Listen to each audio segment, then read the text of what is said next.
தற்போதைய அண்மை தகவலாக பார்ப்பது, இலங்கை காவலில் இருந்து விடுவிக்கப்பட்ட அனைத்து மீனவர்களும் தாயகம் திரும்புவதற்கு ஒன்றிய அரசு உடனடி நடவடிக்கை எடுக்க வேண்டும் என்று முதலமைச்சர் மு.க.ஸ்டாலின் கடிதம் மூலமாக வலியுறுத்தியிருக்கிறார்.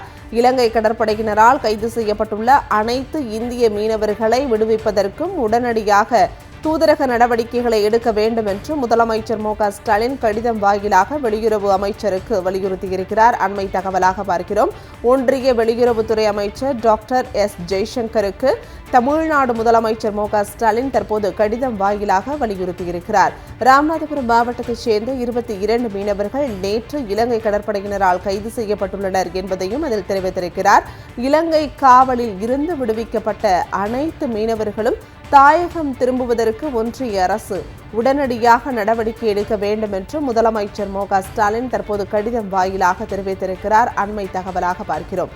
இலங்கை கடற்படையினரால் கைது செய்யப்பட்டுள்ள அனைத்து இந்திய மீனவர்களை விடுவிப்பதற்கும் உடனடி தூதரக நடவடிக்கைகளை எடுக்க வேண்டும் என்று வெளியுறவுத்துறை அமைச்சர் டாக்டர் எஸ். ஜெய்சங்கருக்கு தமிழ்நாடு முதலமைச்சர் மு.க.ஸ்டாலின் தற்போது கடிதம் வாயிலாக வலியுறுத்தியிருக்கிறார்.